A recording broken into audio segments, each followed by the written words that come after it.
y de los linfocitos B, frente a factores y a partir del timo y de la bursa van a poder madurar y formar linfocitos T o linfocitos B respectivamente, los cuales finalmente se transformarán en una célula especializada que es la célula plasmática. Entre las células madres mieloides vamos a tener la serie mielocítica, que va a dar origen a los eritrocitos, la serie monomacrocítica, que va a dar origen a los monocitos y a los macrófagos, y entre los monocitos a las células ya diferenciadas como granulocitos, neutrófilos, basófilos, la serie megacariocítica, que va a dar origen a las plaquetas, y las células dendríticas, ¿no? Entonces, una enfermedad puede afectar a determinadas células. Por ejemplo, un linfoma puede afectar a un linfocito en particular, los linfocitos B. Puede haber leucemias que pueden afectar a precursores de las células o a precursores mucho más inmaduros, ¿no?, que pueden diferenciarse en ambos tipos de células.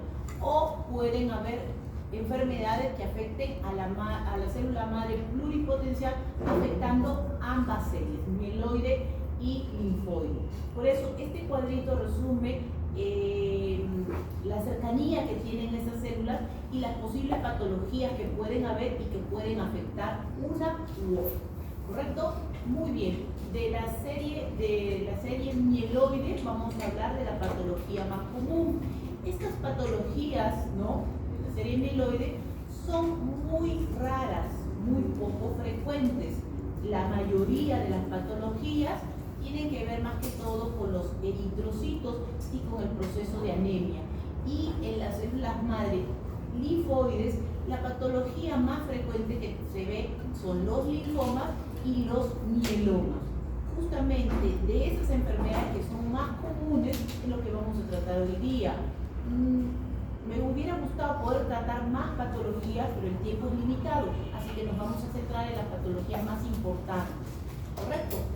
Entonces, la primera parte de la clase trata de las anemias, ¿no? Ya ustedes saben que la anemia es la disminución por debajo del nivel normal de la masa total de matíes circulantes, que va a llevar a una reducción en la capacidad de transporte del oxígeno en la sangre. Normalmente, cuando hablamos de anemia, todos sabemos de qué trata, ¿no? Y tiene que ver básicamente con exámenes de laboratorio que nos van a indicar que la hemoglobina se va a encontrar por debajo de estos niveles normales. Estos niveles que les pongo aquí son referenciales. Cada laboratorio maneja una determinada determinados valores que va a tener. Entonces, esto es referencial. En otro laboratorio pueden encontrar otro valor distinto. Pero más o menos, para que se guíen, en los varones siempre la hemoglobina es mayor que en las mujeres. Por ejemplo, aquí estamos poniendo un valor referencial de 13.6 hasta 17.2. En las mujeres de 12 a 15. Esta hemoglobina guarda relación con el hematocrito. Normalmente este valor se multiplica por 3 y obtenemos el valor del hematocrito. En este caso, en varones 39 a 49 y mujeres 33 a 43. ¿Correcto? Pero bueno, los otros valores que se ven ahí, ustedes nos van a ver cuando lleven patología clínica y les van a explicar uno a uno. En nuestro caso, nosotros vamos a centrarnos en que es un paciente que tiene un cuadro de anemia, ¿correcto? Ha disminuido el hematocrito, ha disminuido la hemoglobina y vamos a ver las diversas causas que puede tener y la clínica que puede tener este paciente. En la anemia, lo más común es para nosotros recordar que hay palidez en la piel y en las mucosas y debilidad y malestar y hasta fatiga en el paciente.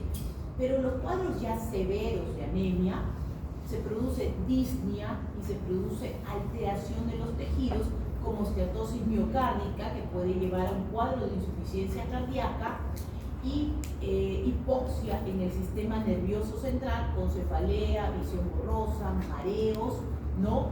En los niños es muy común que la anemia se asocie a esplenomegalia y hepatoesplenomegalia, y en los casos agudos en que la pérdida de sangre es brusca, ¿no?, se pueden producir cuadros de shock hipovolémico e insuficiencia renal como oliguria y anemia, ¿no? Entonces, tenemos una persona que tiene estos síntomas, que tiene esta palidez, tiene esta debilidad, tiene disnea al esfuerzo y queremos saber por qué tiene, por qué podría tener una anemia. Bueno, esta es la clasificación que yo les estoy poniendo. Si ustedes buscan pueden encontrar otras clasificaciones, por ejemplo, pérdidas agudas, pérdidas crónicas u otro tipo de mecanismo causante de la anemia. Aquí en este cuadrito lo hemos resumido en 3 puntos y así es como les voy a dar la clase. El primer punto, el primer mecanismo por el cual hay anemia es por la pérdida de sangre. Claro, si uno pierde sangre, ¿no? Ya sea esta pérdida aguda, como puede ser en un traumatismo, por ejemplo, un traumatismo en la cual hay una fractura, una herida, va a haber una pérdida de sangre y va a llevar a un cuadro de anemia, ¿correcto? O una pérdida de sangre crónica, que es bastante común. Personas que tienen lesiones en el tubo digestivo, como por ejemplo úlceras, por ejemplo cáncer oculto. Ya ustedes han visto el cáncer del colon derecho, que es uno de los cánceres que se manifiesta por una anemia. El paciente debuta con anemia antes de otro síntoma específico del cáncer. O trastornos ginecológicos, mujeres que tienen cuadros de metrorragia, o también cánceres, ¿no? A nivel del cuello uterino, del endometrio, que pueden sangrar, un sangrado microscópico y puede llevar a un cuadro de anemia. Muy bien. El segundo punto es el aumento en la destrucción de los eritrocitos. O sea, los eritrocitos son hemolizados, destruidos. ¿Por qué son destruidos? Por varias causas. Puede ser defectos genéticos hereditarios, como por ejemplo trastornos en la membrana de los eritrocitos, como la esferocitosis hereditaria o la eritrocitosis hereditaria. Esto es cuando nuestro eritrocito se vuelve chico, redondo y rígido, y entonces es reconocido por nuestro sistema fagocitario y lo destruye, lo hemoliza. Deficiencias enzimáticas, como las deficiencias enzimáticas en la vía hexosa monofosfato o otras deficiencias de enzimas glucolíticas que pueden haber. Anomalías en la hemoglobina, como por ejemplo síntesis de globina deficiente en los síndromes talasémicos o las globinas estructuralmente anormales, como por ejemplo en la enfermedad de células falciformes. Que en un ratito vamos a hablar de estos ejemplos clásicos.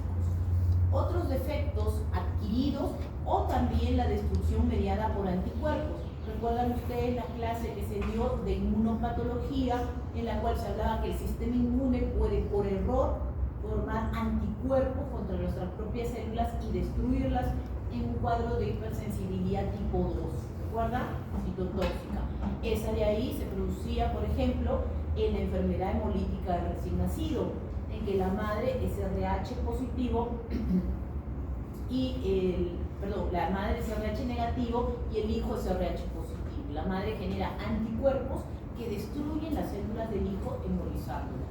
Las reacciones a las transfusiones, cuando la transfusión no es con el grupo sanguíneo adecuado, algunas reacciones a medicamentos como la penicilina, por ejemplo, o trastornos autoinmunitarios. Y otros mecanismos traumáticos mecánicos que pueden haber, como anemias hemolíticas microangiopáticas, como la coagulación intravascular diseminada, que ustedes la han visto también en un seminario que han hecho, las hemólisis cardíacas traumáticas, por ejemplo, por válvulas cardíacas defectuosas, o las infecciones de los eritrocitos por malaria y lesiones tóxicas o químicas que pueden afectarlos, por ejemplo, en el envenenamiento del cloro. Finalmente, también pueden haber secuestros de las células de los hematíes por hiperestenismo que produce que esas células se destruyan. Como ustedes ven, la lista todavía es un poco más larga, pero vamos a resumirla en estas causas principales. Y el tercer mecanismo que causa anemia es un descenso en la producción de los eritrocitos. Por ejemplo, tienen defectos genéticos hereditarios que provocan disminución de las células germinativas, como la anemia de Fanconi, que se caracteriza por producir una anemia aplásica en la médula ósea. defectos en la maduración de los eritroblastos, como los síndromes talasémicos, o deficiencias nutricionales que van a afectar la síntesis del ADN, como las deficiencias de la vitamina B12 y de los folatos, o las deficiencias en la síntesis de la hemoglobina, como la anemia ferropénica, ¿no? Entonces, hay deficiencias de la eritropoyetina, de los cuadros, por ejemplo, de insuficiencia renal, lesiones de las células progenitoras por mecanismos autoinmunes, anemias de tipo autoinmune, ¿no? Neoplasias hematopoyéticas primarias que van a sentarse dentro de la médula ósea y no van a permitir el crecimiento de otros tipos de celulares, como por ejemplo los glóbulos rojos, en los cuadros, por ejemplo, de leucemias, mielodisplasia o trastornos mieloproliferativos que ocupan el espacio donde se deberían producir células sanguíneas, o también otras lesiones medulares que ocupan el espacio, como por ejemplo neoplasias metastásicas o enfermedades granulomatosas, ¿correcto? Y finalmente, mecanismos desconocidos, ¿no?, que tienen que ver con trastornos de tipo endocrino, entre otros, ¿correcto?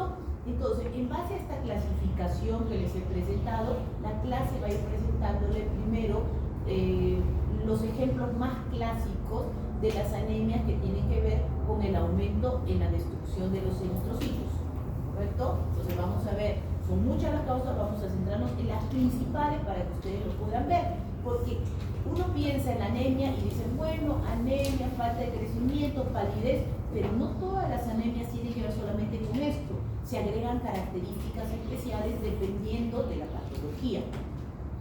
Esta primera que voy a explicarles es la esferocitosis hereditaria, que es un trastorno de herencia autosómica dominante en la mayoría de los casos, en el 75%. Quiere decir que si uno de los padres tiene el gen y lo transmite al hijo, el hijo va a presentar la enfermedad. Y en un 25% es una herencia autosómica recesiva. ¿Qué es lo que caracteriza esta enfermedad? Un defecto intrínseco en la membrana del eritrocito, que va a hacer que la membrana sea inestable y se produzcan pérdidas espontáneas de pedacitos de la membrana del eritrocito, haciendo que el eritrocito se vuelva chiquito y se vuelva esférico. De ahí el nombre de esferocitosis. Casi similar es la eriptosis, ¿no? También pierde espontáneamente fragmentos de la membrana y toma una forma elíptica la célula, ¿correcto? Pero vamos a centrarnos en la esferocitosis. Muy bien, esta es una patología de personas de origen neuroeuropeo, principalmente. Uno de cada 500.000 personas nacidas allá tiene o es portador del gen de esta patología, y un 20% de ellos no tienen antecedentes familiares, por lo cual en ellos se cree que puede haber un gen mutado. Si bien la patología es incierta, se considera principalmente que la esferocitosis viene por el déficit de la espectrina. ¿Qué es la espectrina? Miren aquí en este dibujo que se ha hecho.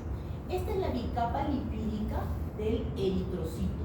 Esta capa está anclada por diversas proteínas a este citoesqueleto, que es la espectrina, la cual está formada por dos moléculas, la alfa y la beta, ¿correcto? Es decir, la espectrina se encuentra en la parte interna como un citoesqueleto y está unido, ya dijimos, a esta capa lipídica a través de proteínas, como por ejemplo la anquirina con la proteína 4.2 que se ancla a la banda 3, o la actina a través de la proteína 4.1 que se ancla con la proteína GP. Muy bien, cualquiera de estas puede alterarse en alguna de los genes mutados. Puede ser que la persona tenga un déficit de anquirina y entonces el ensamblaje no es estable, o puede ser de la proteína 4.1, pero principalmente se ha visto que los pacientes que tienen sintomatología y tienen anemia mucho más severa, la alteración se ve en esta espectrina, obviamente porque es parte del citoesqueleto que permite que el eritrocito sea más flexible. Y el eritrocito necesita ser flexible porque tiene que pasar por capilares, tiene que deformarse y pasar por estructuras cada vez más pequeñas.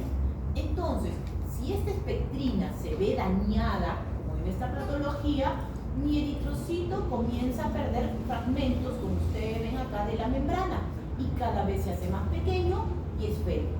De ahí el nombre. Este eritrocito, ya no deformable, rígido, pequeño, duro, queda atrapado en los sinusoides esplénicos, y el macrófago finalmente lo fagocita y lo emboliza, produciendo el cuadro de anemia. ¿Correcto? Entonces, acuérdense que le faltó la espectrina es la proteína más importante en esta patología. No la única, pero sí la más importante. Muy bien. Entonces, aquí se produce un defecto primario en el esqueleto de la membrana del eritrocito, disminuye la estabilidad de la membrana, comienza a tener pérdidas espontáneas de la membrana y comienza a disminuir la relación de la superficie y volumen, dando una forma esférica a la célula, que es menos deformable y finalmente queda atrapada en la parte esplénica. Entonces, no solamente es el atrapamiento, sino que las pérdidas espontáneas que ha tenido de la membrana alteran el pH. El pH comienza a bajar, comienza a ingresar calcio, se vuelve la célula más rígida y finalmente esta célula pierde más membrana y poco a poco queda atrapada en la parte esplénica, donde se va a producir una hemólisis extravascular. ¿Correcto? Como en este caso el eritrocito es atrapado a nivel esplénico, el tratamiento, ya que no se puede hacer un tratamiento en el defecto primario que tiene, el tratamiento se basa en la extirpación del vaso, porque es aquí donde queda retenido. Y con eso mejora los síntomas de esta persona, la hemólisis se produce en menor cantidad. En este caso, lo que tiene es una anemia, ¿correcto?, que se trata de manera quirúrgica debido a la lesión que se produce, ¿correcto? Muy bien. El segundo ejemplo que les voy a presentar es la anemia de células falciformes. Esta patología es una hemoglobinopatía hereditaria localizada en el cromosoma 11, que va a hacer que mute un solo código genético, un solo aminoácido. El ácido glutámico, que está en la posición 6 de la hemoglobina A, es mutado por un nuevo aminoácido que es la valina. Miren, es solamente una mutación en la hemoglobina, pero va a transformar mi hemoglobina A, que es la hemoglobina normal, la hemoglobina que tiene el adulto, a una nueva hemoglobina alterada que realmente no existe, que es la hemoglobina S. ¿Correcto? Entonces se forma una nueva hemoglobina S. Esta nueva hemoglobina S es inestable, como vamos a ver, y va a permitir, al igual que el anterior, que el eritrocito se deforme. Muy bien. Según la OMS, esta anemia de células falciformes corresponde al 83% de las hemoglobinopatías a nivel mundial, y principalmente esta patología se va a dar en personas de raza negra, en personas negras, generalmente nacidos africanos. Miren aquí, 1 de cada 500 nacidos africanos padece la enfermedad, ¿correcto? Lo que contrasta, por ejemplo, con otras razas. Por ejemplo, en la hispana es 1 de cada 36.000 que nacen con esta patología. En la raza blanca es mucho menos. Entonces, quiere decir que la población de raza negra en la zona de África, el 45% es portadora de esta patología, lo que corresponde a 250 millones de personas que son portadores recesivos, que son portadores de uno de los genes de esta patología, de uno de los progenitores, padre o madre. Y hay, aquí faltó, 300.000 pacientes homocigotos que heredan 2 genes, del padre y de la madre, y estos homocigotos van a presentar la enfermedad.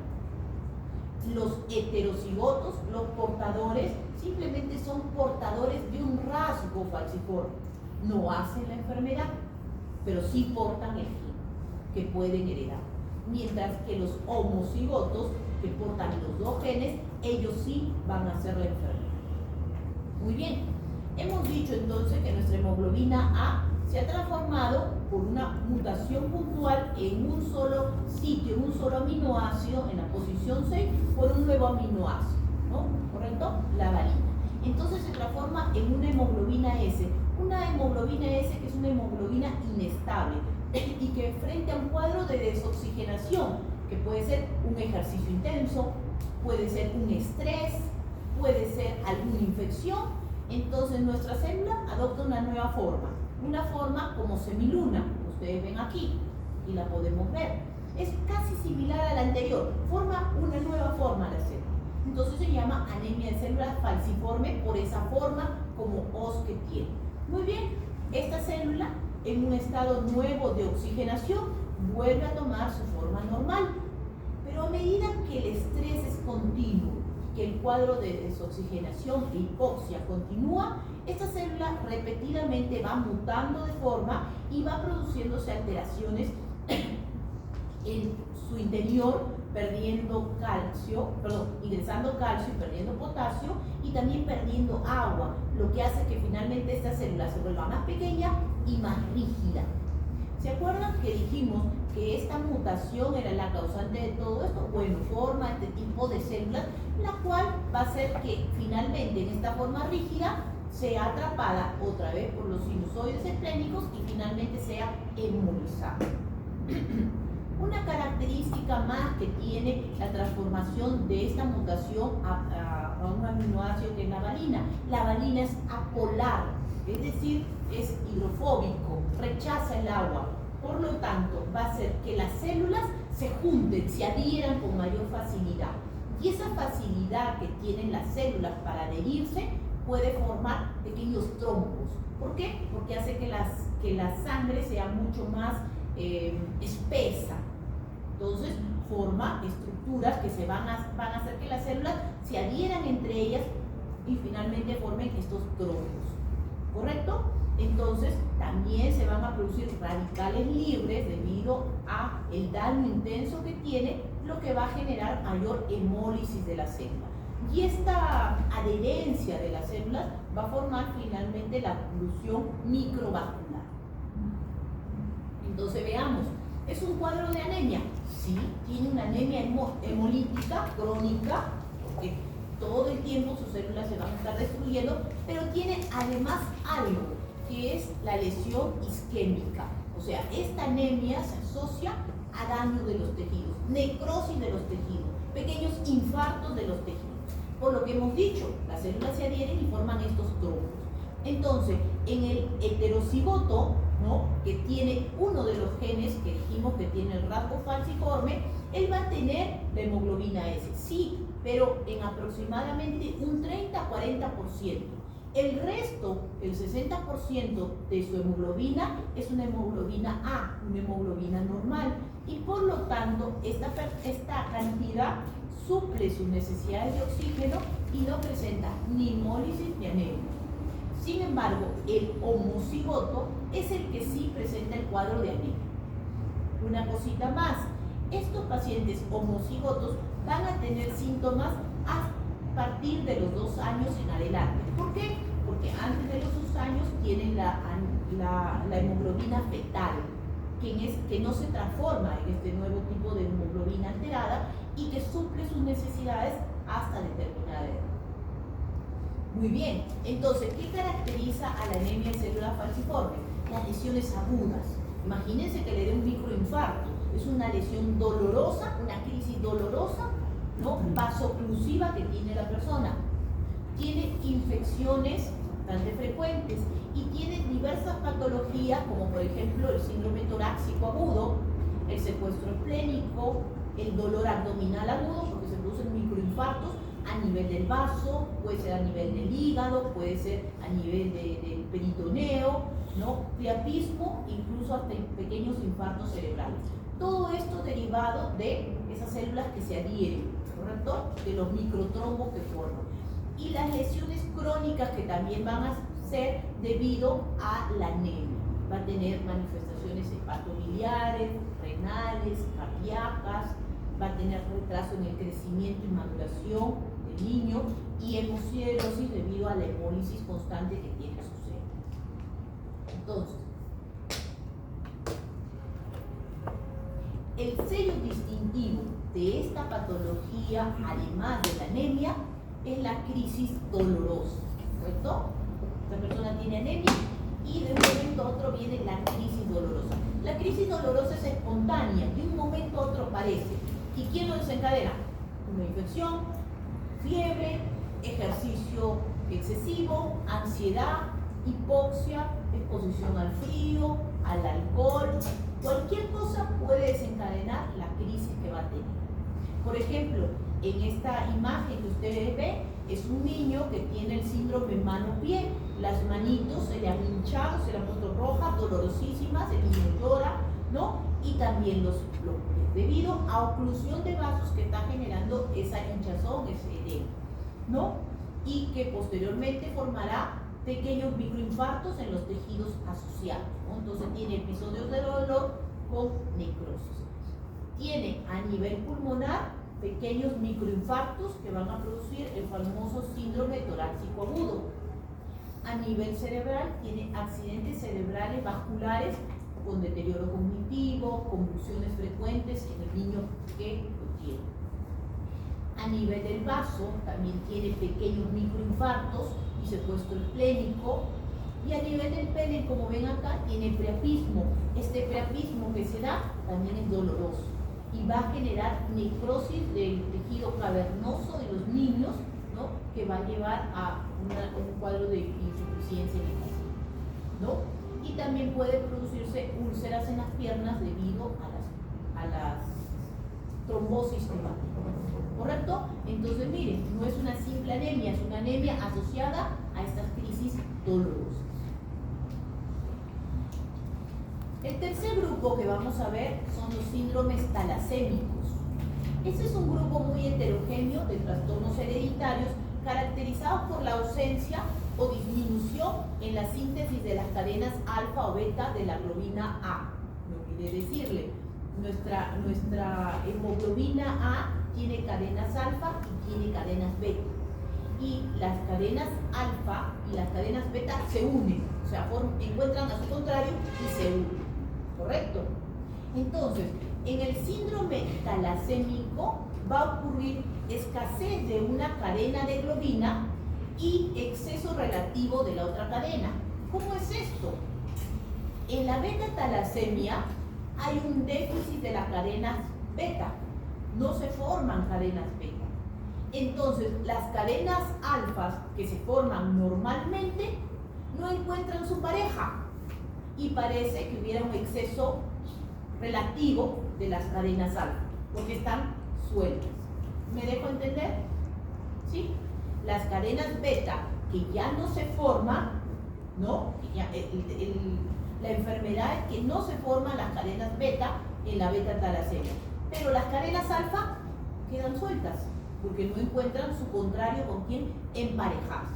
Por eso decimos, hay escasez de una cadena de globina y hay exceso relativo de la otra, ¿sí?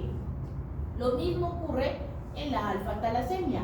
Hay un déficit de la cadena alfa y un exceso anormal de la cadena beta. Muy bien, entonces las cadenas libres, ¿no?, que no se emparejan, forman inclusiones insolubles dentro de los precursores de los eritrocitos y en los eritrocitos, lo que va a producir un fenómeno muy particular que se llama eritropoiesis ineficaz. Significa destrucción prematura de las células en la médula ósea.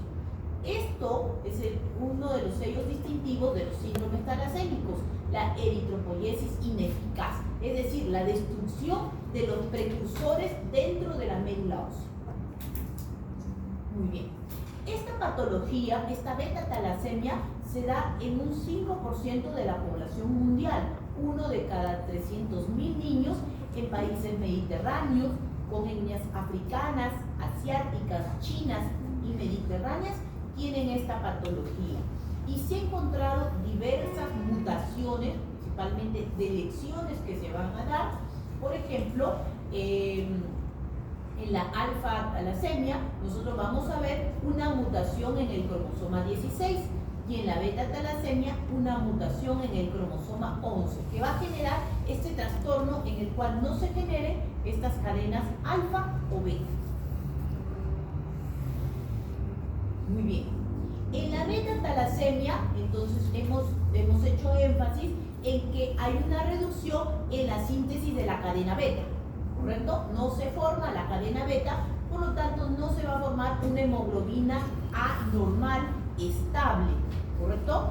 Entonces nosotros vamos a encontrar células, eritrocitos, un poco pálidos debido a que la cantidad de hemoglobina que van a tener es muy baja. La cadena alfa, que continúa normalmente produciéndose, no encuentra su cadena, no se puede emparejar y forma este agregado inestable que se precipita en el interior de los eritrocitos. Y esto va a llevar a un daño a través de la célula con pérdida de potasio y alteración del DNA de la célula. Veámoslo en este esquema. Tenemos acá nuestra célula que tiene la beta-talasemia. Entonces, su hemoglobina A que se forma, no se forma de manera adecuada porque dijimos que la cadena alfa está suelta y forma estos agregados inestables, ¿correcto? En el interior de mi eritrocito. Este eritrocito está dentro de la médula de los huesos. Los huesos que forman normalmente en el adulto células hematopoyéticas se encuentran en el esternón, en las costillas y en la crestilla. Muy bien, pero ocurre el fenómeno de eritropoiesis ineficaz, es decir, los precursores, los preeritrocitos que se encuentran aquí dentro con esta alteración, comienzan a ser destruidos de manera severa. ¿Por qué? Porque son células que no están normalmente formadas. Algunos pocos salen y son encontrados a nivel del vaso y destruidos, produciéndose una hemólisis extravascular, ¿no? A nivel del vaso. La anemia, en este caso, debido a la destrucción de los precursores y a la destrucción de las pocas células que se liberan, produce una anemia muy, pero muy severa. Esta anemia tan severa lleva a ¿qué cosa? A que comience a producirse eritropoyetina. Nuestro organismo reconoce la anemia severa y estimula a la eritropoyetina para que comience a estimular al organismo a que se produzca una célula. Pero las células siguen siendo destruidas. ¿Qué es lo que ocurre entonces? La eritropoyetina comienza a producir expansión medular en huesos que ya no formaban precursores hematopoyéticos. ¿Cuáles son? Los huesos de la cara, por ejemplo, el maxilar, ¿no? El cráneo, los huesos largos. Entonces comienza a haber expansión medular en estos huesos que ya no formaban precursores y comienzan a producirse deformaciones óseas. ¿Ok? Muy bien. Como la anemia es tan severa, ¿no? Nuestro organismo va a comenzar a aumentar la absorción de hierro, va a comenzarse a acumular grandes cantidades de hierro y como la anemia es tan severa va a requerir transfusiones de sangre, lo cual va a llevar a una sobrecarga sistémica de hierro con hemocromatosis secundaria y con daño de tejidos cardíacos, hepáticos. Miren cómo un cuadro de anemia ha ido a deformaciones óseas, daño de los tejidos, ¿no? Por la sobrecarga de fierro que se está formando. Entonces, miren estos niños, miren sus caritas deformadas, ¿no? Miren cómo el cráneo de estos niños se deforma. ¿Ve? ¿Por qué? Porque ahora se han formado nuevos centros para que generen células hematopoyéticas, ¿correcto? Las caras largas, las caras deformadas, miren los huesos prominentes y salidos que tienen estos niñitos, ¿no? Tienen estatura pequeña, tienen hepatos plenomegalia, porque recuerden que en estos órganos también se puede producir precursores y también se destruyen las pocas células que salen. Tiene hemosiderosis con hemocromatosis, con enfermedad cardíaca, enfermedad hepática y finalmente fallecen a edades tempranas. ¿Por qué? Por los efectos graves que tiene la anemia. En este caso, anemia más deformaciones óseas. ¿Correcto? Seguimos en el cuadro de anemia, pero con otra patología asociada. La alfa-talasemia es muy similar. Aquí se reduce la síntesis de la cadena alfa y la que queda sobrando es la cadena beta, pero forma una patología menos grave que la beta-talasemia. ¿Correcto? Muy bien. Pasamos al descenso en la producción de los eritrocitos. ¿ok? Ahora ya no se forman eritrocitos porque desciende la producción de esto. Y aquí vamos a tener dos tipos, hasta tres tipos de patologías. La primera de ellas son las anemias megaloblásticas, en las cuales las células van a ser células anormalmente grandes.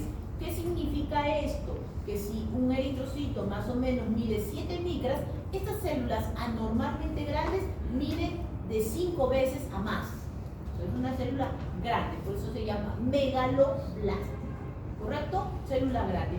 ¿Y por qué se van a producir estas anemias? Por avitaminosis. Quiere decir, le falta vitamina. ¿Qué tipo de vitamina? La vitamina B12, que forma la anemia perniciosa, y el ácido fólico, que produce una anemia por déficit de folio. Las deficiencias de las vitaminas producen anemias con células muy grandes, las cuales se van a ver en los extendidos de sangre y también en la médula ósea, ¿no? Y va a afectar tanto a los precursores como a las células maduras. La anemia ferropénica, por su parte, es una anemia en la cual hay déficit de fierro, y al no haber fierro no se forma hemoglobina, por lo cual las células van a ser pequeñas e hipocrómicas. ¿Okay? Empezamos con las anemias megaloblásticas. ¿Qué es lo que ocurre aquí? Hay un trastorno en la maduración y división celular defectuosa del DNA en la fase G2, en la fase previa a la mitosis. Es decir, la célula comienza su ciclo celular, llega a la fase G2, donde debe dividirse en dos células, pero no se divide. Y esta célula grande sigue creciendo, formando una célula, una macrocitosis, y obviamente esta célula no va a cumplir sus funciones normales de transporte de oxígeno, y además va a ser una célula que se va a embolizar, produciendo un cuadro de anemia. Entonces acá va a haber una anemia con una macrocitosis. Esta macrocitosis va a afectar a los precursores de los eritrocitos que se encuentran dentro de la médula ósea, formando también un trastorno de hematopoiesis ineficaz. Es decir, estas células son reconocidas dentro de la médula ósea y destruidas en esta zona. ¿Ok? La destrucción no es tan severa como en la beta-talasemia, pero sí hay destrucción de esta célula. ¿Correcto? Y estas células se llaman megaloblastos. Por lo tanto, nuestra médula ósea va a ser una médula ósea muy roja, muy hipercelular, ¿no? En donde va a haber muchas células y donde se va a alterar la relación mieloeritroide. Normalmente en nuestra médula ósea existen 3 células mieloides por cada célula eritroide, ¿correcto? Pero ¿qué es lo que pasa aquí? Comienza a haber gran producción de células eritroides, tanto así que esta relación de 3:1 se altera de 1:1. Quiere decir que la mitad de mi médula es una serie eritroide, van a formar células sanguíneas, ¿correcto? Entonces, alteración en la médula ósea.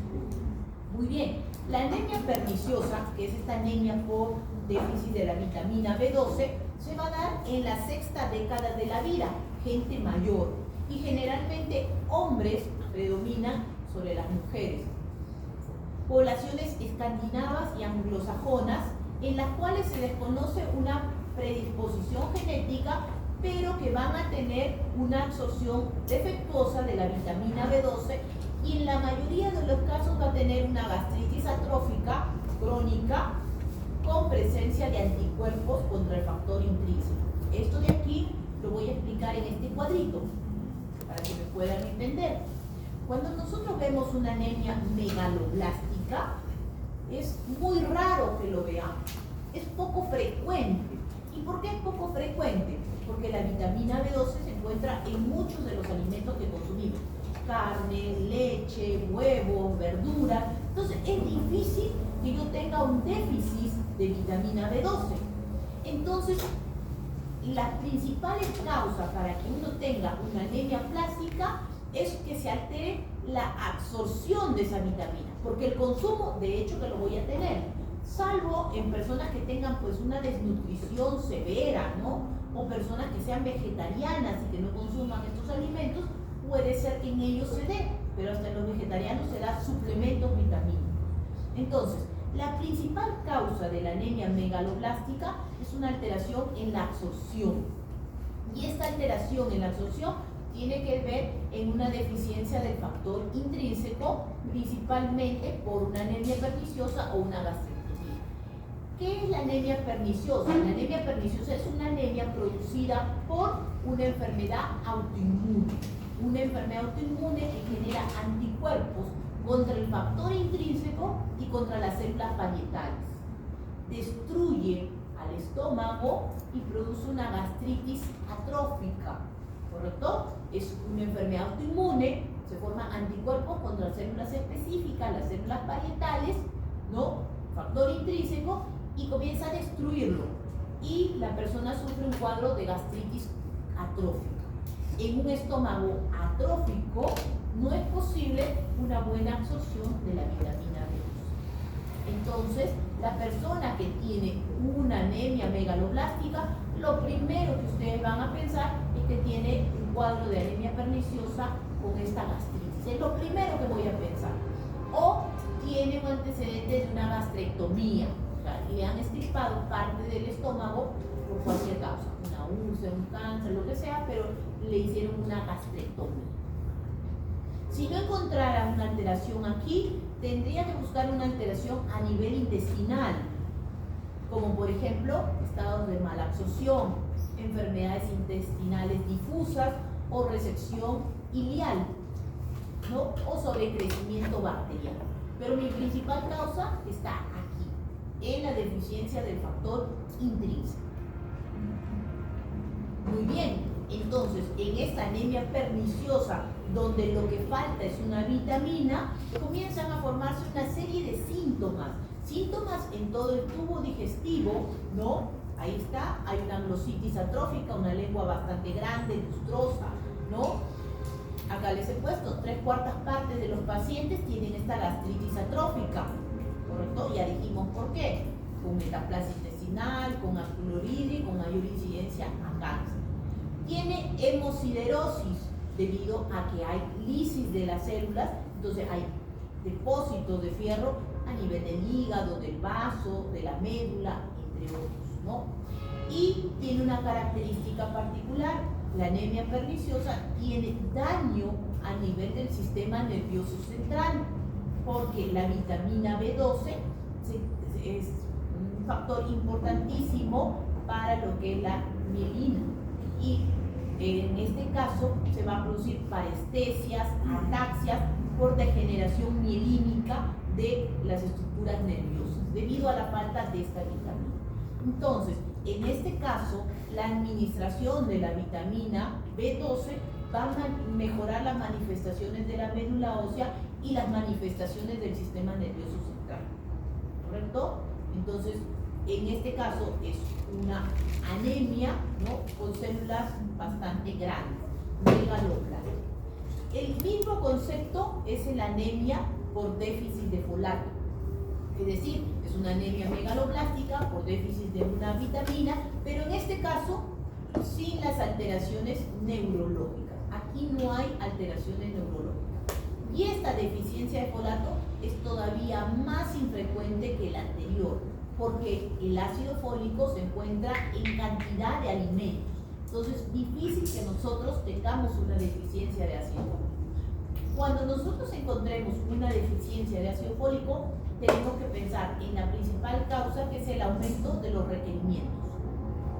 No sé si ustedes han escuchado, las personas embarazadas o las personas que quieren embarazarse le dan suplementos de ácido fólico.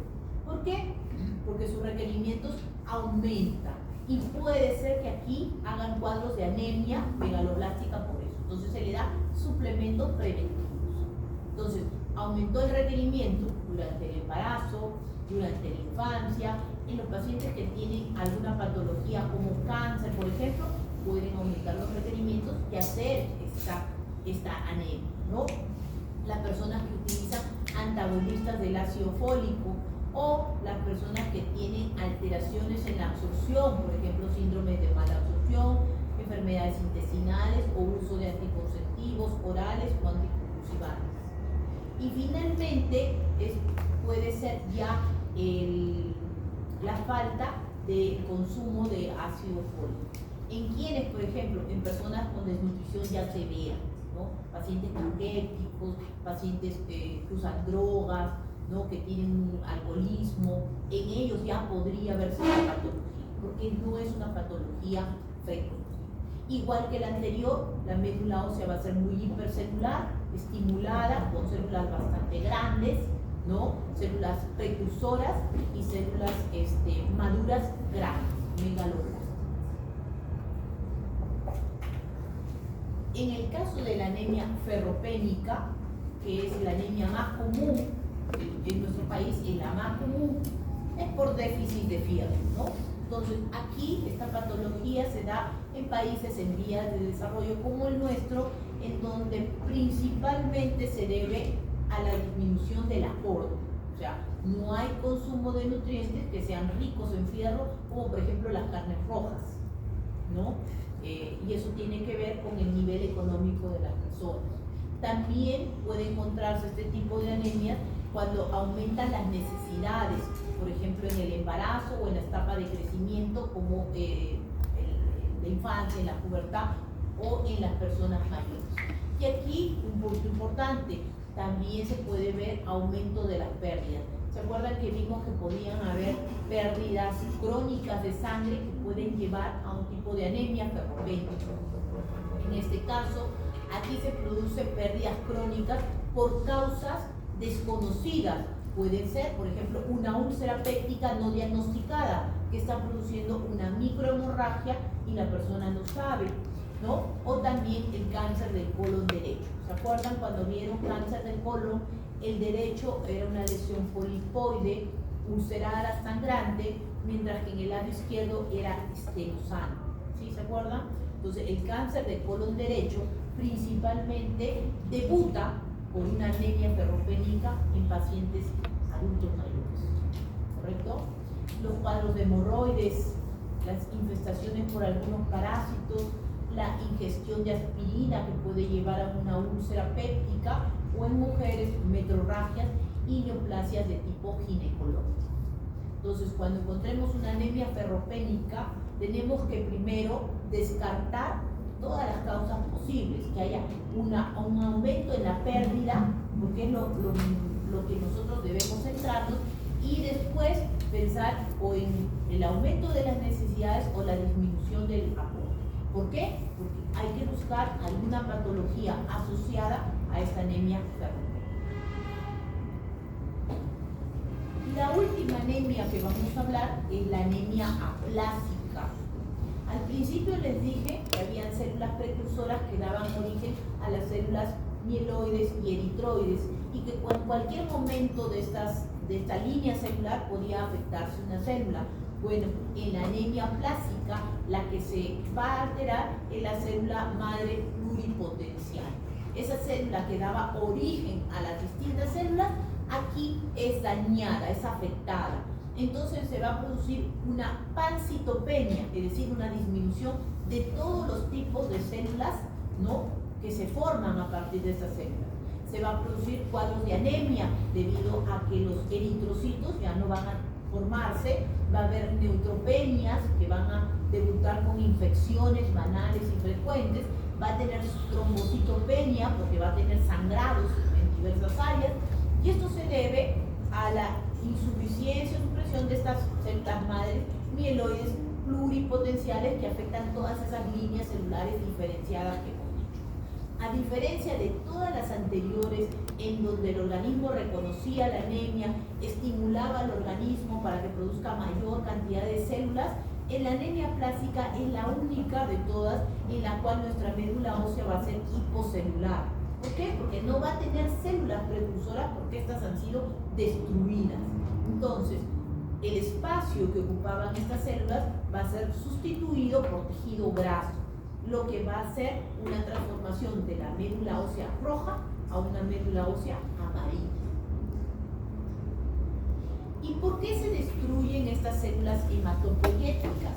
La gran mayoría de estas tiene que ver con causas adquiridas.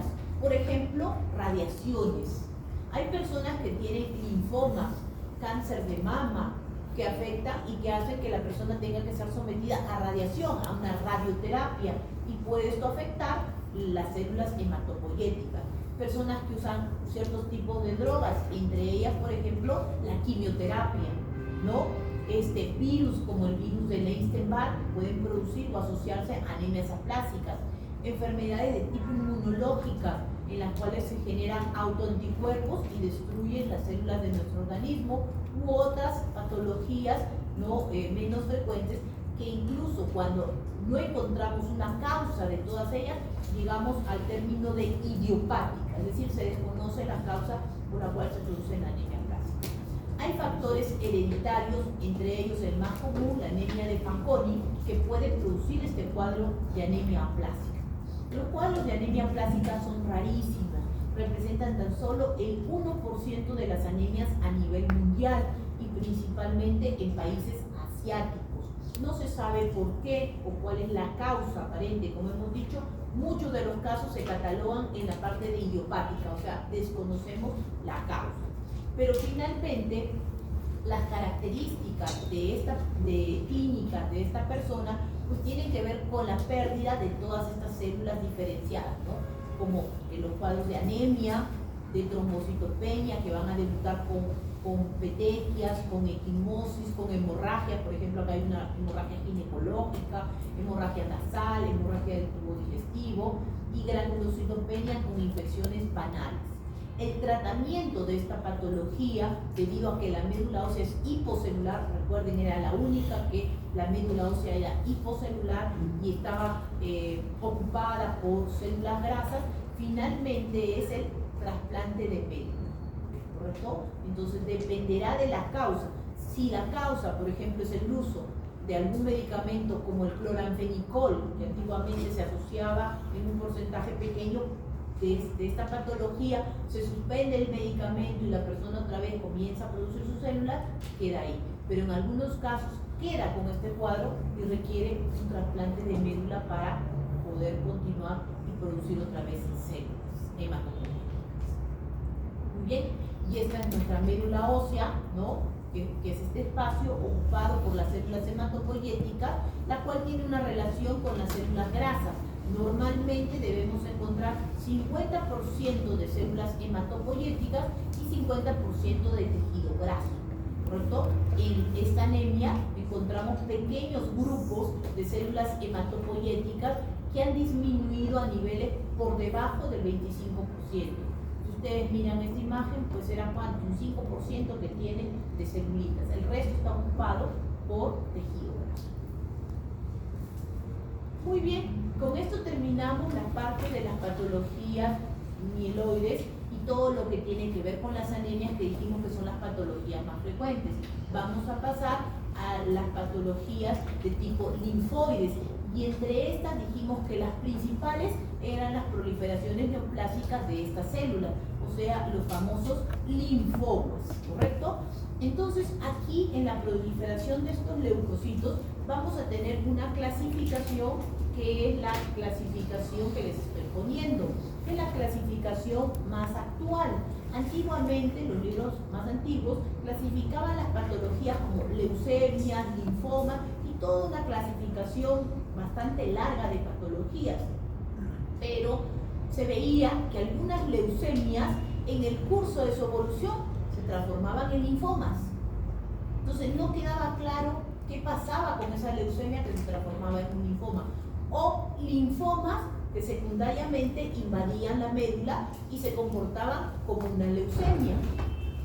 Posteriormente, con el tiempo, con la revolución de la inmunohistoquímica, se descubrió que la leucemia y el linfoma pueden ser partes de la misma enfermedad porque atacan a la misma célula, sino que algunas pueden atacar al linfocito en un estadio inmaduro y otras en un estadio maduro, y ambas pueden comprometerse, ¿no? Transformándose en una leucemia, en un linfoma, o viceversa, un linfoma ocupando la médula ósea.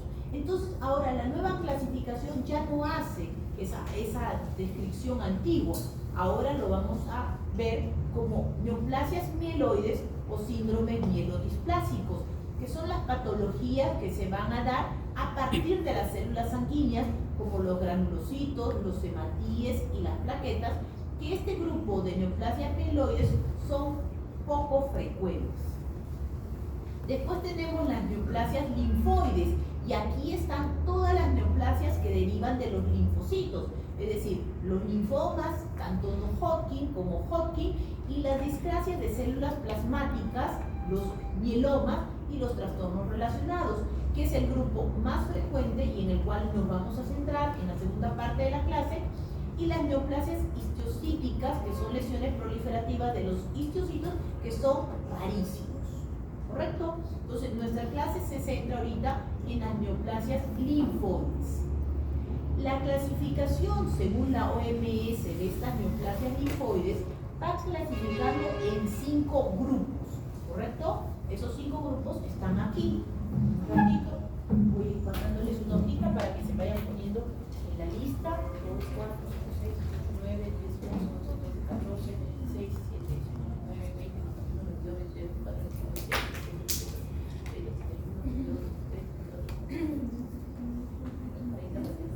25, son 44 alumnos, me van poniendo la licencia por favor y lo van pasando, ¿ya? Si no, después me olvido y al final se tienen que estar poniendo en la lista.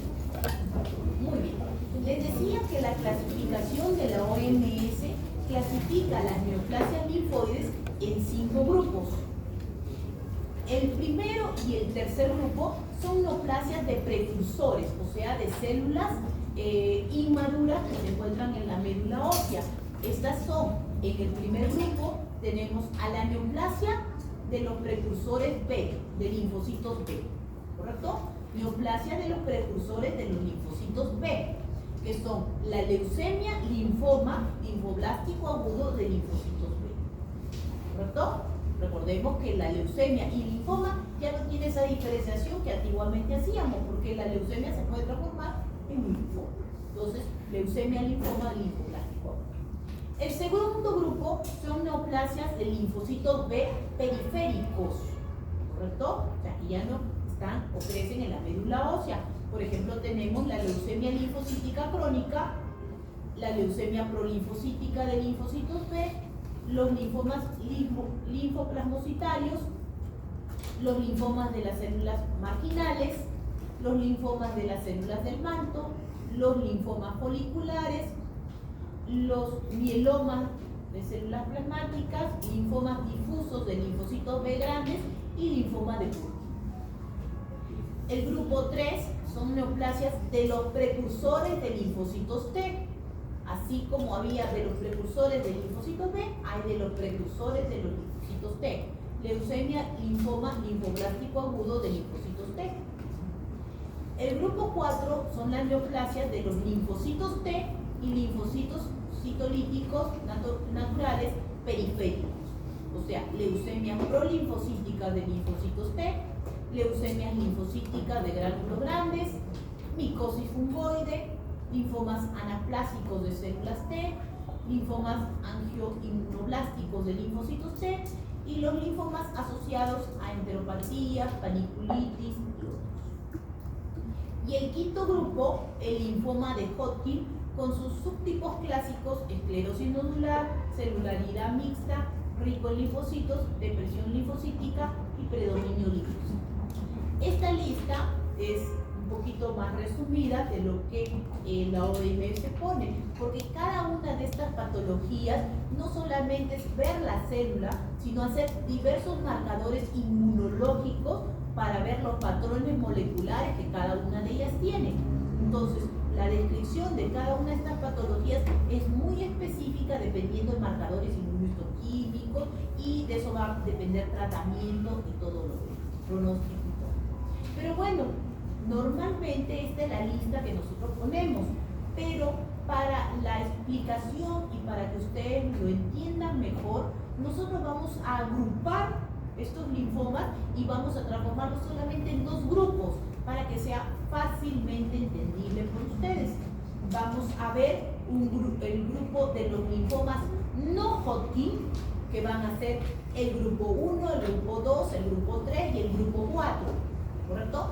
Todos estos grupos van a ser los linfomas no Hodgkin. ¿Y por qué los junto? ¿Por qué me doy esa atribución de juntarlos a todos? Porque todos estos tienen características muy similares, comportamientos, formas de infiltración y pronóstico similares. Por eso es que todos estos los vamos a juntar en uno solo. Incluso en las descripciones que hace el anatomopatólogo seguimos describiendo linfoma no Hodgkin subtipo tal. O sea, ponemos el subtipo específico. ¿Correcto? Entonces, el linfoma no Hodgkin puede englobar a neoplasias de los linfocitos B, o sea, el grupo 1 y el grupo 2, tanto leucemias como linfomas, y linfomas de células T, que pueden ser leucemias y linfomas. ¿Correcto? Hasta aquí estamos todos. Todo esto es el linfoma no Hodgkin. Y este es el linfoma de Hodgkin. Muy bien, lo hemos dividido entonces en linfoma no Hodgkin, que representa un 5% de todas estas neoplasias, ¿no? Con sus tipos más importantes, el linfoma difuso de células B grande, el linfoma folicular principalmente. ¿Correcto? Estos dos son los más importantes. Y entre estos dos se encuentra alrededor del 80 al 90% de todos los linfomas no Hodgkin. El 10 al 20% que queda es toda esta larga lista de linfomas. ¿Ok? Muy bien. El linfoma de Hodgkin representa el 1% de todas las neoplasias, o sea, es menos frecuente el linfoma de Hodgkin. Y tenemos el mieloma múltiple, que también representa un 1% de todas estas neoplasias, muy similar a la incidencia del linfoma de Hodgkin. ¿Ok?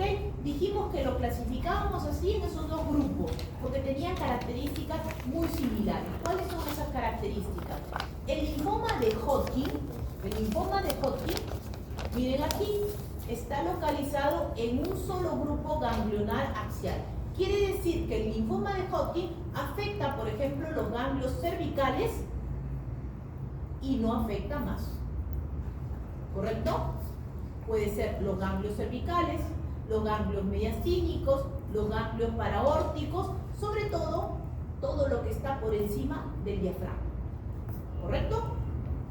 La dispersión de este linfoma de Hodgkin es una dispersión ordenada por continuidad, o sea, va avanzando y va comprometiendo los ganglios que están más cercanos, y así va avanzando. Dispersión ordenada. No es que le aparece en la región cervical y de repente aparecen en la ingle y de repente aparecen en la axila. No, este es ordenado. ¿Correcto? Los ganglios mesentéricos y el anillo de Waldeyer raramente afectados. Recuerden, dijimos ganglios mesentéricos, diafragma para abajo. Y habíamos dicho que aquí afectaba del diafragma hacia arriba. Presentación extraganglionar infrecuente. Quiere decir que este linfoma afecta a los ganglios y no afecta más. No afecta tubo digestivo, no afecta piel, no afecta otros órganos. En el linfoma no Hodgkin, toda esa larga lista de los 4 grupos que les dije, afección más frecuente de múltiples ganglios periféricos. Puede ser que a este paciente le encontremos ganglios a nivel cervical, pero también tiene inguinal. También puede tener en otra zona, ¿correcto? Entonces, dispersión en múltiples órganos.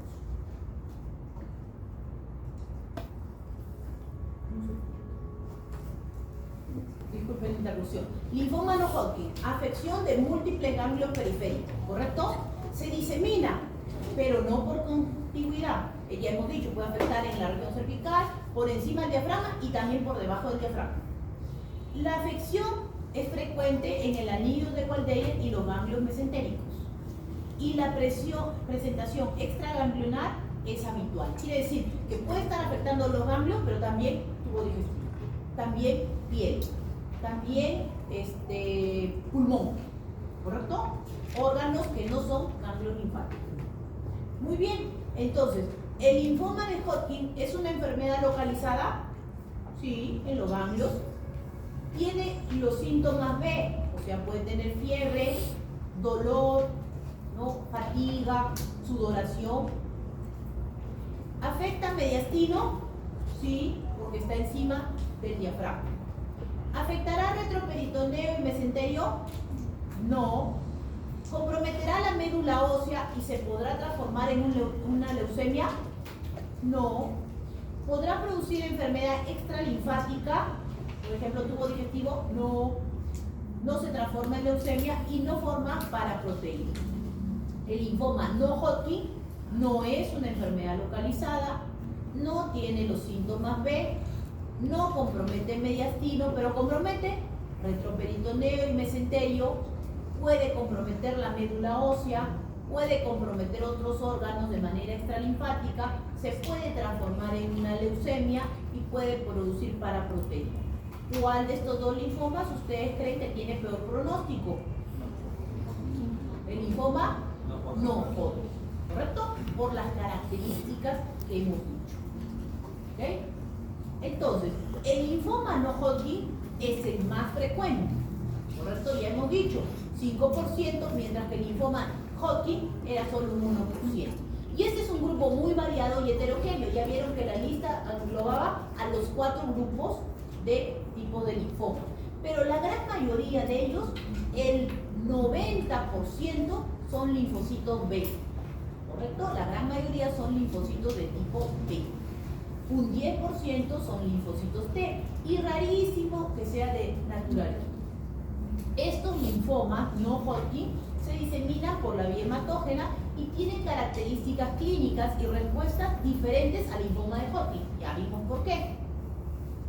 Más frecuente que el linfoma de Hodgkin, y esta patología predomina en varones 3 a 1 en relación a las mujeres, con una edad media entre 20 a 40 años, más o menos intermedio. Como vamos a ver, el linfoma no Hodgkin tiene una curva bimodal, o sea, afecta niños y ancianos. En cambio, el linfoma no Hodgkin afecta generalmente adultos. El tipo histológico más frecuente es el linfoma de células B grande, seguido del linfoma folicular. Y la mortalidad en el linfoma no Hodgkin es 10 veces mayor que en el linfoma de Hodgkin. Ya hemos visto, es más agresivo, puede comprometer otros órganos. En promedio, el 50% tiene una sobrevida a los 10 años. O sea, tiene una mortalidad mucho mayor. ¿Qué factores predisponen? Esta es una patología multicausal. No se sabe exactamente qué es lo que va a producir un linfoma, pero se ha visto, por ejemplo, que hay personas que tienen factores predisponentes, los que tienen exposición, por ejemplo, a fumigantes, por ejemplo, factores ocupacionales como plaguicidas, herbicidas, pesticidas, arsénico, solventes orgánicos, plomo, asbesto. Entonces, este grupo de personas tiene un riesgo mucho mayor.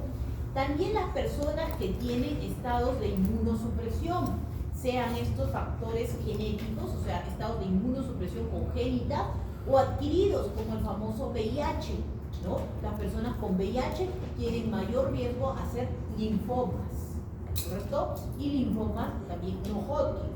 Factores inmunosupresores, fármacos inmunosupresores, ¿no? Por ejemplo, en las personas que tienen terapia inmunosupresora post-trasplante. Una persona que tiene trasplante se le da tratamiento para que sus defensas, su sistema inmune disminuya, ¿no? Una terapia inmunosupresora. ¿Para qué? Para que no rechace el órgano trasplantado, ¿no?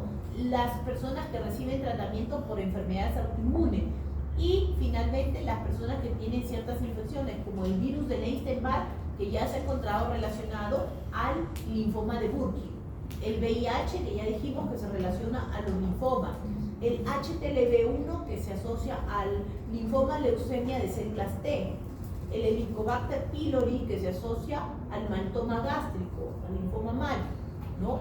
Entre otros.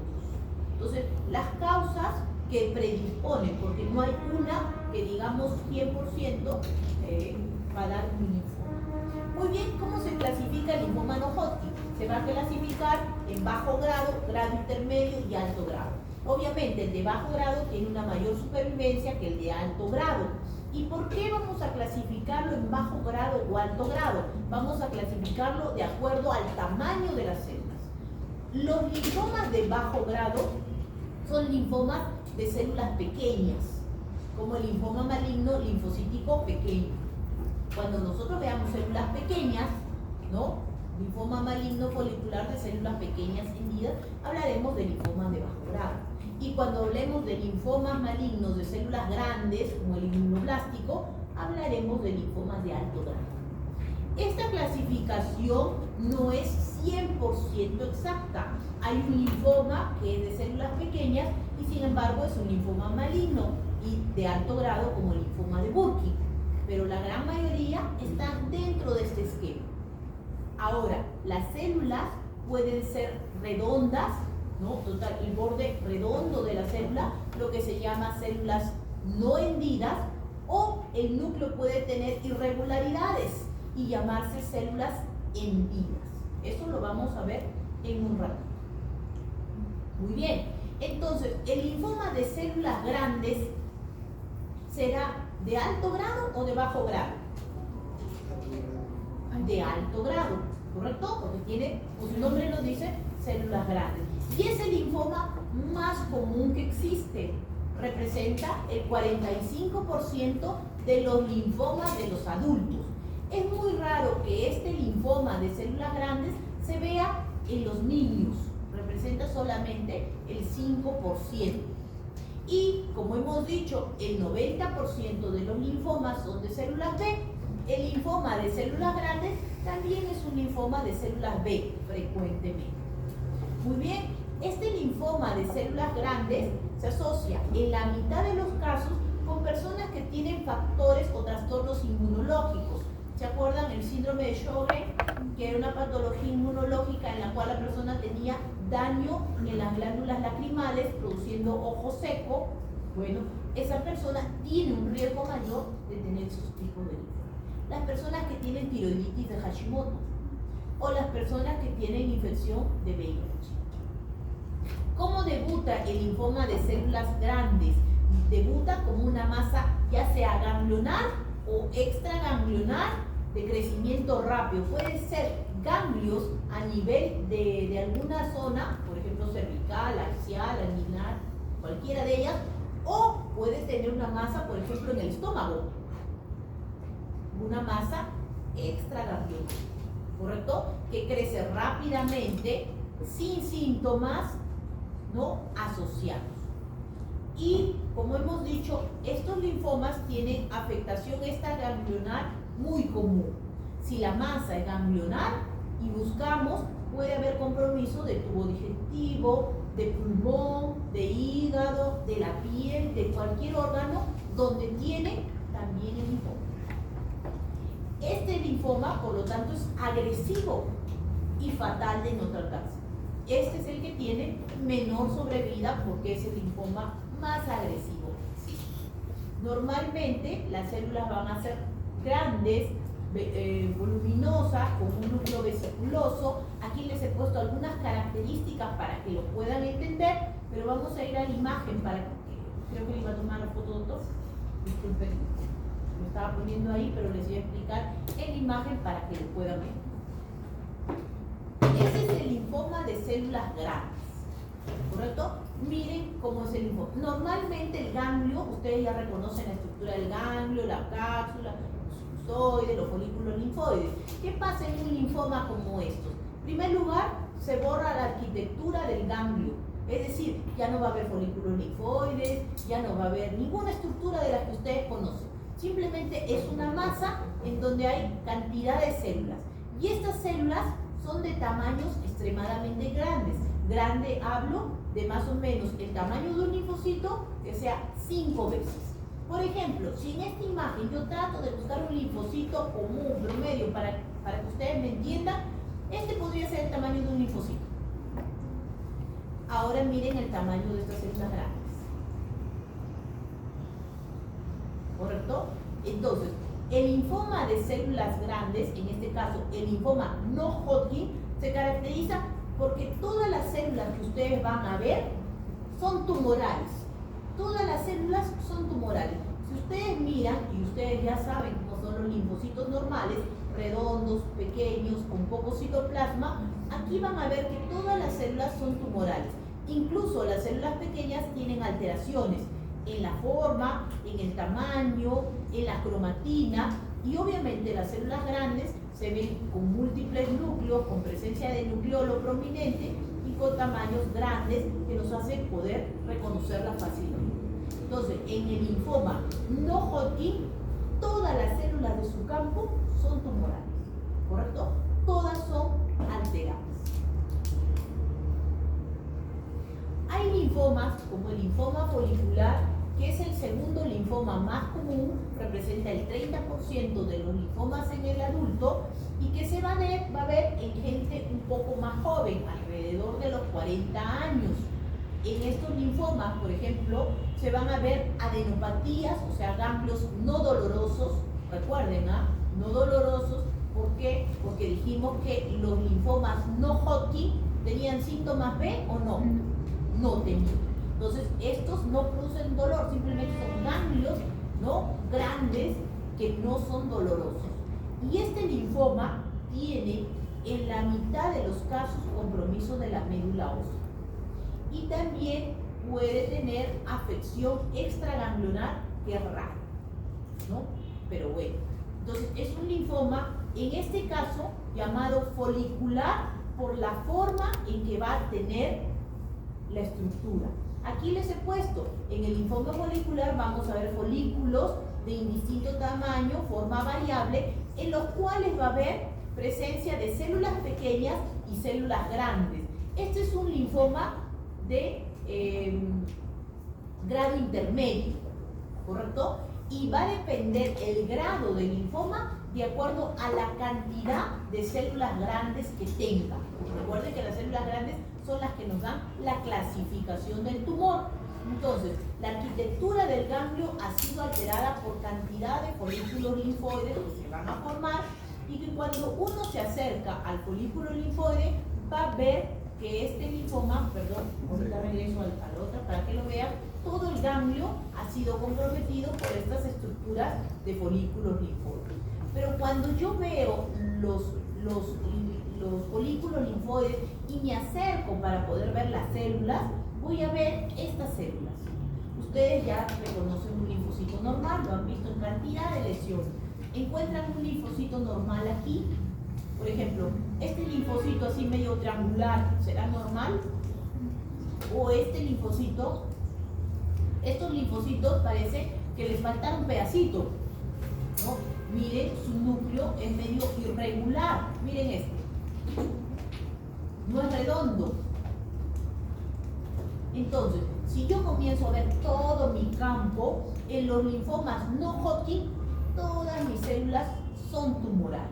En este caso, este linfoma tiene células pequeñas y células grandes, ¿correcto? Y como les he dicho, la clasificación, el grado del linfoma dependerá de la cantidad de células grandes, o sea, dependerá de quién, dependerá de la presencia de esas grandes que son centroblastos y las chiquitas se llaman centrocitos. Por ejemplo, los grado 1 serán los que tengan menos células grandes, 5 células grandes en un campo.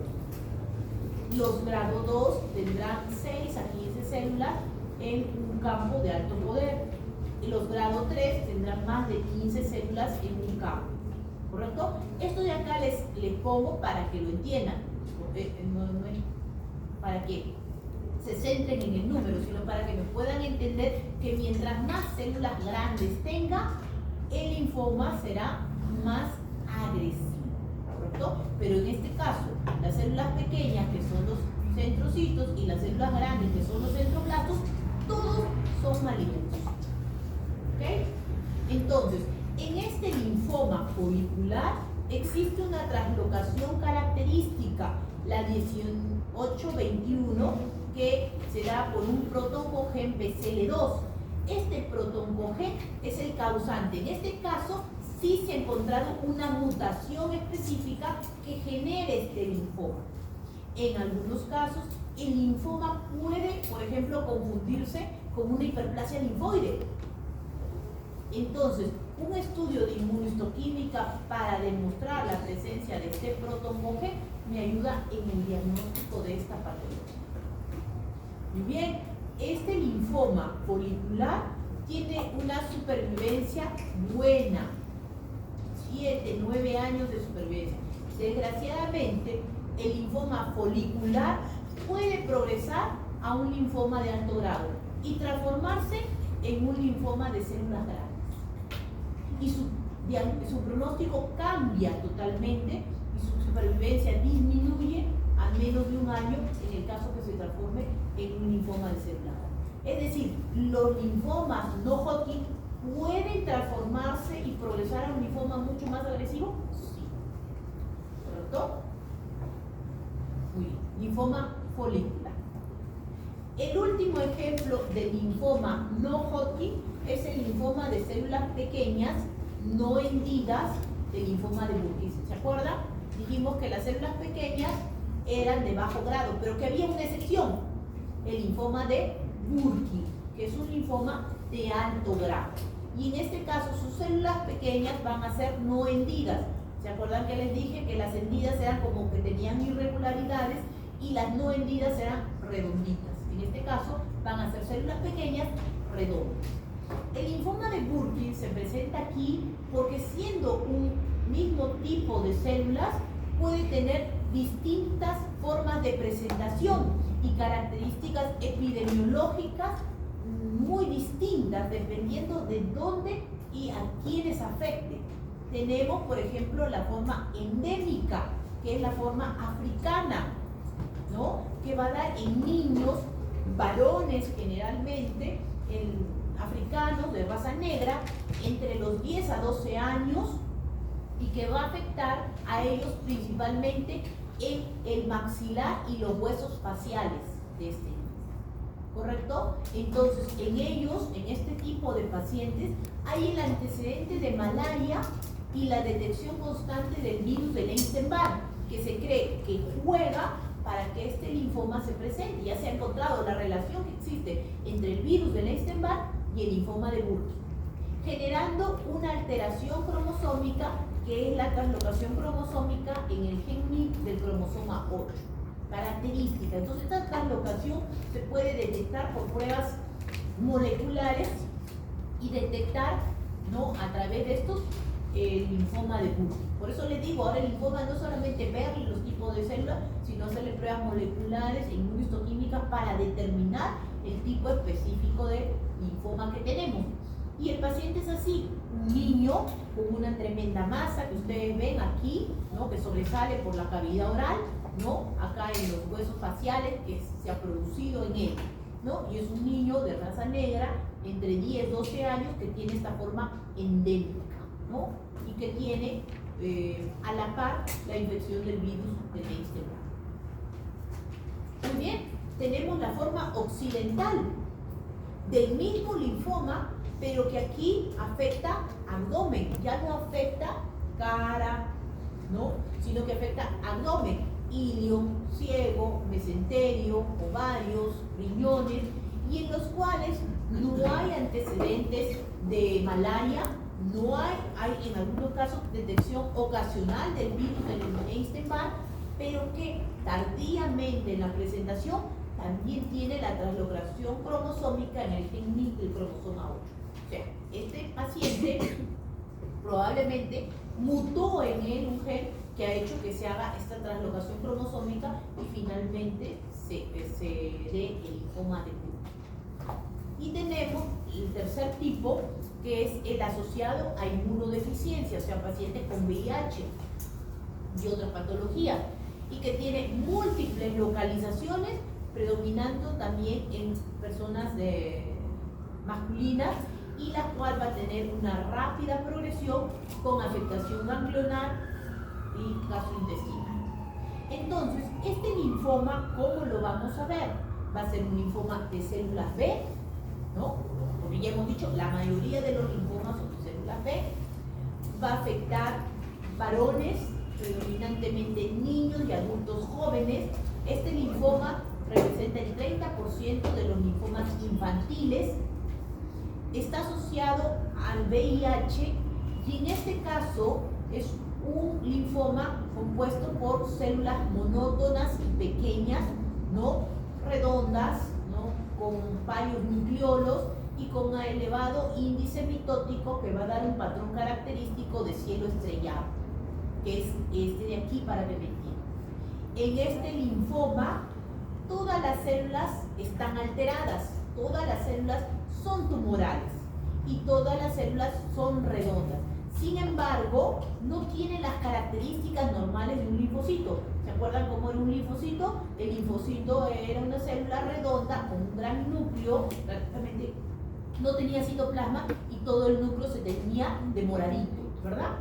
Porque ustedes ya lo han visto en las inflamaciones. Pero aquí, miren el núcleo, la cromatina se pliega, ¿no? Y se puede ver claro el núcleo y la presencia de su nucleolo bastante prominente. En los linfocitos normales no vemos el nucleolo. Entonces, todas estas células son tumorales. Miren, acá hay una célula en mitosis. Y las células se reproducen tan rápido, tienen un elevado índice mitótico, que algunas células entran en apoptosis y son fagocitadas por macrófagos y dan estos espacios claros que ustedes ven acá, y por eso se le llama patrón en cielo estrellado. O sea, células monótonas, todas igualitas, ¿no? Alteradas, ¿no? Tumorales, y con estas áreas claras que se llama patrón en cielo estrellado, característico del linfoma de Burkitt. Entonces, resumiendo, en los linfomas no Hodgkin, todas las células están alteradas. Las células pueden ser hendidas o no hendidas, ¿correcto? Pueden ser pequeñas o pueden ser grandes, ¿correcto?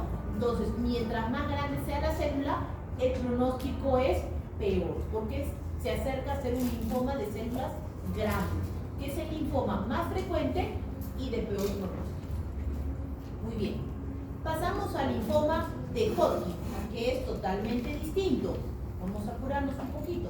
En el linfoma de Hodgkin representa el 30% de los linfomas y la gran mayoría de los linfomas de Hodgkin se van a dar en niños varones, 85% de niños varones.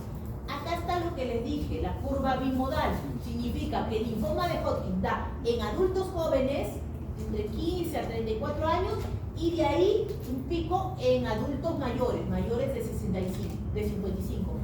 ¿Se acuerdan que el linfoma no Hodgkin dijimos que daba en el intermedio, entre 20 a 40 años promedio? ¿Correcto? El riesgo de desarrollar este linfoma de Hodgkin se haya aumentado en las personas que tienen el antecedente de mononucleosis infecciosa. O sea, el virus de Epstein-Barr se relaciona en alto grado con el linfoma de Hodgkin. La etiología muy similar a la del linfoma no Hodgkin, desconocida, puede ser por infecciones como el virus de Epstein-Barr, puede haber alteraciones genéticas y se relaciona también a las personas que tienen enfermedades autoinmunes, inmunosupresión e inmunodeficiencia, ¿correcto? Muy similar a lo que hemos visto anteriormente. Tenía los síntomas B, ¿se acuerdan? Dijimos que tenía pérdida de peso, fatiga, anorexia, fiebre, sudoración que puede tener el paciente y ganglios linfáticos, que es lo que compromete, porque se acuerdan, el linfoma de Hodgkin dijimos que no comprometía tejidos extraganglionales. Entonces, ganglios que pueden ser supraclaviculares o cervicales por encima del diafragma, que pueden ser no dolorosos, pero que crecen rápidamente y que en 2/3 partes de estos linfomas afectan el mediastino, produciendo síntomas de acuerdo a ese compromiso: tos, disfagia. Muy bien, el linfoma de Hodgkin se clasifica como linfoma de Hodgkin por la presencia de una célula tumoral, que es la célula de Reed-Stepper, esta célula de acá, y que va a estar mezclada con células inflamatorias. Entonces, tiene la célula de Reed-Stepper, tiene los síntomas B, tiene un patrón específico de diseminación por contigüidad y también tiene patrón molecular que ha demostrado que es un linfoma de células B. ¿Se acuerdan que les dije que el 90% de los linfomas son de células B? Y tiene buen pronóstico. Entonces, este tipo de linfomas se clasifica en 5 grupos. Esclerosis nodular, que es el más común y tiene un pronóstico favorable. Celularidad mixta, que también tiene un pronóstico favorable. Predominio linfocítico, con un pronóstico favorable. Rico en linfocitos, con un pronóstico favorable. Y depresión linfocitaria, con un pronóstico desfavorable y que apenas representa el 1%. Entonces, la célula de Reed-Steinberg es esta célula que tiene 2 núcleos en una misma célula con 2 nucleolos bastante prominentes y que se llama ojo de búho, ¿correcto? Y que es la célula primordial, la más importante que debemos buscar. Desgraciadamente, en algunos de los linfomas se puede encontrar tan solo en un 1% o hasta un 50%. O sea, a veces es muy fácil encontrarla y a veces muy difícil. Y recorremos a estudios de inmunohistoquímica. Tenemos la célula mononuclear, que parece la célula Reed-Steinberg, pero la mitad, o sea, un solo núcleo con un nucleolo bastante prominente que ocupa las 2/3 partes del núcleo. Y la célula lacunar, que el núcleo representa 1/3 parte del núcleo. Entonces, estos 3 tipos de células los vamos a encontrar y con este cuadrito vamos a entender todos los linfomas de Hodgkin, ¿correcto? En el linfoma de Hodgkin nosotros tenemos el de esclerosis nodular. Miren acá, el esclerosis nodular puede tener las células lacunares, que acabamos de ver, y las células de Reed-Steinberg, que son las diagnósticas, y el fondo va a tener tejido fibroso, por eso se llama esclerosis nodular, tejido fibroso que forma bandas que separan al tejido ganglionar en nódulos, y el infiltrado de fondo va a estar compuesto por diversos tipos de células, linfocitos, eosinófilos, macrófagos y células plasmáticas. Quiere decir que la célula tumoral se encuentra ahí mezclada con múltiples tipos de células inflamatorias. Disculpe, nos retiramos porque tenemos laboratorio ahorita. Sí, No se preocupe. Si tiene laboratorio puede ir avanzando. Yo ya termino en unos 5 minutos más. Muy bien, entonces le decía, mi lista me la dejan por favor por aquí, la esclerosis nodular, ¿correcto? El de celularidad mixta es muy parecido al anterior. Tiene las células de mononucleares o de Reed-Steinberg y el fondo es un infiltrado rico en linfocitos, eosinófilos, macrófagos, células plasmáticas, ¿correcto? Pero no tiene las bandas de tejido fibroso. El rico en linfocitos tiene células monoclonales, mononucleares y células de Reed-Steinberg con un fondo rico en linfocitos T. El de predominio linfocítico tiene una variante especial que es las células en palomita de maíz y un fondo rico en células foliculares y linfocitos B, ¿correcto? ¿Qué quiere decir esto que les estoy explicando? Que en los linfomas de Hodgkin vamos a encontrar la célula tumoral y células reactivas. Aquí no todas son células tumorales, sino algunas salpicadas que son las que vamos a encontrar, a diferencia del linfoma no Hodgkin, en la cual todo nuestro fondo era tumoral, ¿correcto? Todos estos tipos son de buen pronóstico, salvo el de depresión linfocítica. ¿Y por qué este linfoma es desfavorable su pronóstico? Porque se da en personas con VIH. Entonces, personas con VIH en las cuales sus defensas están disminuidas y sus células inmunes no pueden estar presentes. Por eso aquí encontramos las células de Reed-Steinberg y en el fondo pocas células reactivas, que principalmente son algunos linfocitos. Por eso se llama depresión linfocítica, ¿correcto? Es el único de todos estos que tiene mal pronóstico. Entonces, Hay factores de mal pronóstico.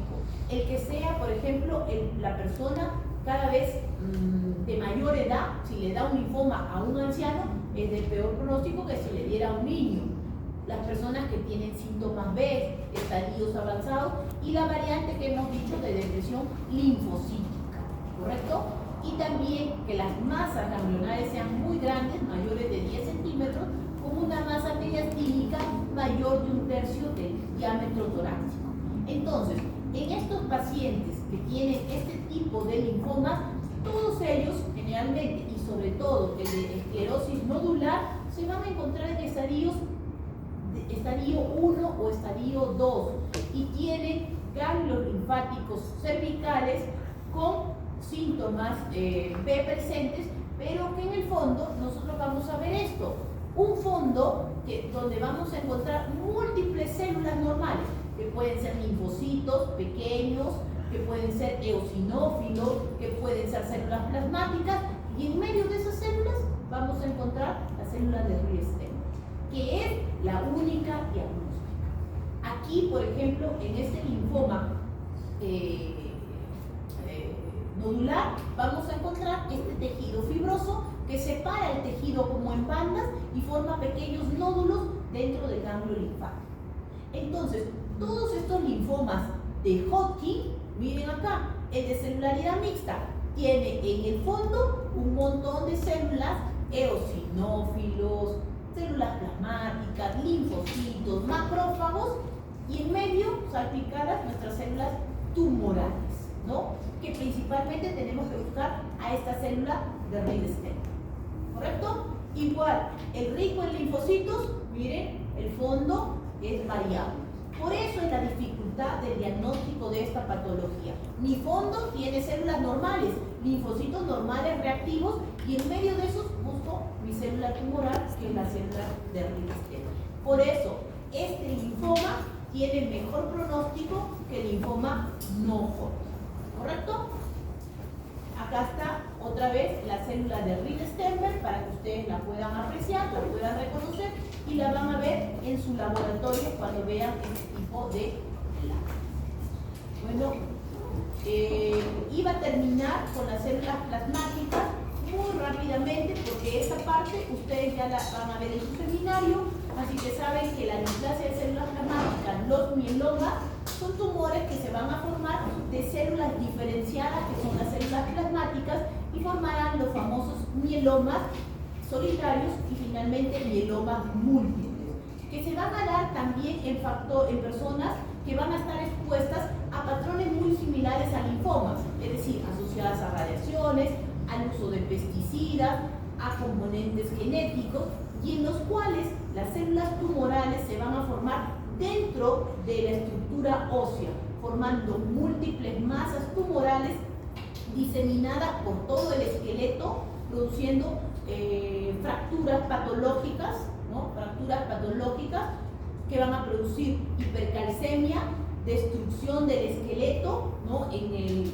paciente, cuadros de anemia que vimos al principio. ¿Por qué? Porque las células malignas plasmáticas se van a reproducir dentro de la médula ósea, produciendo que no se reproduzcan otras células, ¿no? Van a haber infecciones porque hay disminución de las células de los granulocitos, van a haber síntomas neurológicos por la hiperviscosidad de la sangre, va a haber hemorragia, ¿no? Por factores asociados al déficit de plaqueta y a la interferencia con los factores de coagulación, y finalmente cuadros de insuficiencia renal.